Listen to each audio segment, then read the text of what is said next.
Hey, it's Jessica Crawford. I'm Southeast Regional Director for the Archaeological Conservancy. Join me on a visit to the beautiful Spokane Mound site in Mississippi. It's located in a tiny community called Kingston, about 15 miles from the Mississippi River and the city of Natchez. So here's a day in the life of the Archaeological Conservancy Southeast Regional Director. This morning I was in a meeting in a bank in Vidalia, and now I am south of Natchez at our Spokane Mound site, a recently acquired preserve. As you can see, there's a house back there behind the mound here. And unfortunately, we had some really cold weather a couple of weeks ago, and according to the people with the Water Association, we have some busted pipes. So I've gone from the bank meeting to checking on busted pipes at Spokane Mound site. It's all worth it. So this is what we call the main mound at Spokane Mound site. A lot of times when people think of mounds, they think of something, is really something really tall, but actually this mound is not terribly tall, but that does not make it any less important, any less significant. You can see that kind of slight rise is back over here in the background. But again, this is the main mound, and it probably middle to late woodland. If it were late woodland, I would expect for there to be several other mounds in the pasture here. As far as we know, there aren't any, unless, again, that over there into the distance was one.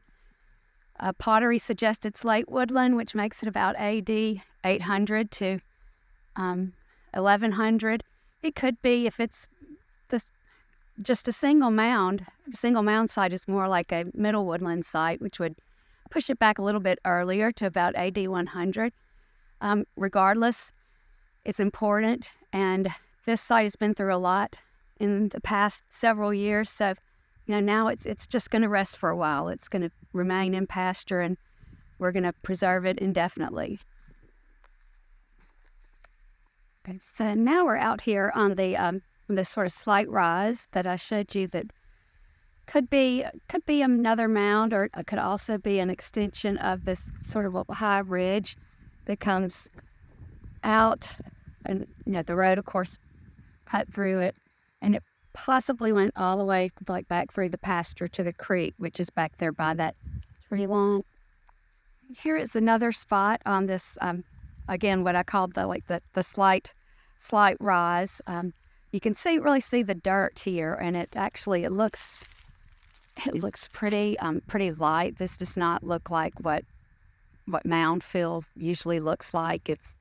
I'm guessing this is probably maybe an archaic habitation site that was indeed part of sort of the little toe of this ridge that you can see extending back in the other direction. Here's a little sort of a bare spot. Got on this tree stump, there's just some lithic, some debitage from making stone tools. I think that's probably a little perforating tool. It's got some working on the edges of it.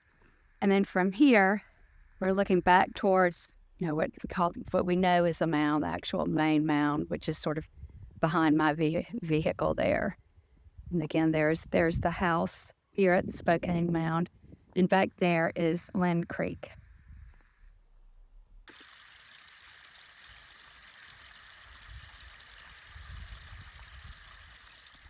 So here's a quick look at Lynn Creek, which runs behind the Spokane Mound site.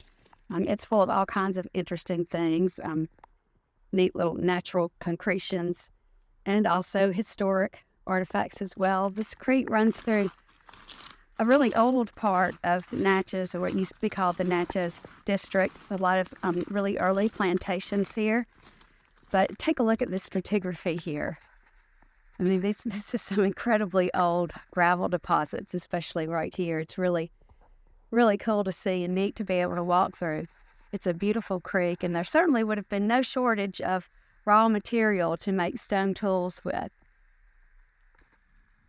So here's one more look at the Spokane Mound site. Again, this is the main mound right in front of me. I'm facing north, northwest.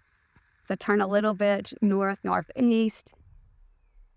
And you can see sort of behind that tree, that what I've been calling the slight rise, that may or may not be another mound, but it's definitely got some late archaic occupation on it and is possibly an extension of the normal land surface that's across the road.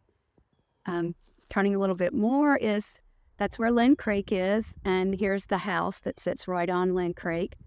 It's a fantastic site, and I want to thank our private landowner who worked with us and was willing to help us preserve this site. Also, our tribal partners and our state archaeologists here in Mississippi, and most of all our members of the Archaeological Conservancy. We couldn't do this without your support. So thank you very much from the Southeast region.